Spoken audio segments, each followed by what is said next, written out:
Good afternoon, everybody. Welcome back to this project or video essay.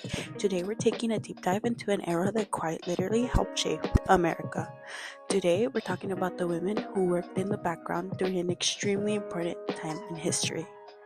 And that, ladies and gentlemen, is none other than the Daughters of Liberty. These women were known as Daughters of Liberty because a similar group of men was formed called Sons of Liberty. These two groups formed in protest with the passing of the Stamp Act in 1765. If you guys didn't know, the Stamp Act basically allowed British Parliament to unfairly tax the 13 colonies. Of course, the colonists did not like this at all. This led to the colonists boycotting stamped goods. But this is where the Daughters of Liberty come in. The colonists still wanted these products. They just didn't want to support this outrageous act.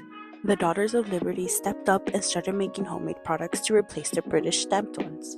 They made products like homespun cloth, which colonists often used to make clothing. They also used something called Liberty Tea, which was a homemade herbal brew made from local plants they found near their homes. This group also stepped up when it came to engaging in non-violent resistance. When the Revolutionary War started, the Daughters of Liberty started helping local militias and the Continental Army. They made outfits for soldiers and even sometimes worked as nurses on the battlefield. The Daughters of Liberty were formed after the passing of the Stamp Act, and the Daughters of Liberty were known for supporting the Sons of Liberty in their protests and boycotts, using their social influence and resources. The Stamp Act greatly affected the people of the 13 colonies. Britain taxed things that citizens used frequently, like newspaper and legal documents, which included wills, deeds, and contracts. The Stamp Act was one of the many grievances the 13 colonies had towards Britain.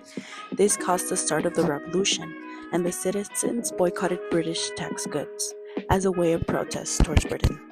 With the 13 colonists boycotting British goods, the Daughters of Liberty formed and started to create homemade goods to replace the British ones.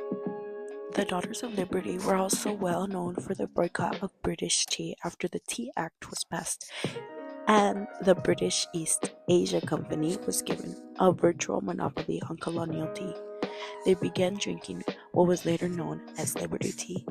Leaves from raspberries or New Jersey tea were commonly used as tea substitutes so people could still enjoy tea while refusing to buy goods imported through Britain. Chapters of Daughters of Liberty throughout the colonies participated in the war efforts by melting down metals for bullets and helping sew soldiers' uniforms. Even the leader of the Sons of Liberty, Samuel Adams, is quoted saying, quote, "With ladies on our side, we can make every Troy tremble." Notable women include Sarah Bradley Fulton, also known as the mother of the Tea Party. She is known for her role in the Boston Tea Party. She came up with the idea that Tea Party participants should wear mohawk disguises to avoid detection from British officials. We also have Deborah Sampson, who became a symbol for female involvement in the Revolutionary War. She dressed as a man and fought in the war under the alias Robert Shirtliff. The Daughters of Liberty promoted patriotism at a time when America needed it the most. They demonstrated courage and fearless determination when the country needed them the most. What makes their story so much more inspirational is that they did it out of pure love for their fellow citizens. They didn't need recognition or awards for their efforts. Even though women didn't have many rights in the early days of America, they still stepped up and helped fellow Americans.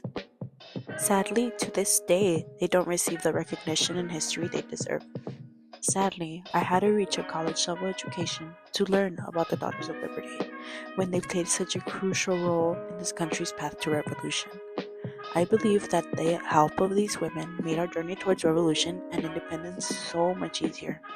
These women are proof that there have always been great and resilient women in American history.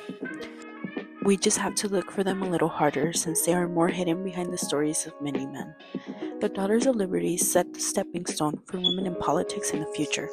Thanks to them and many other brave women in history, we are where we are today. Thanks to them, many great women can shine and make notable changes in our country. In conclusion, we owe many things to the remarkable efforts of the Daughters of Liberty.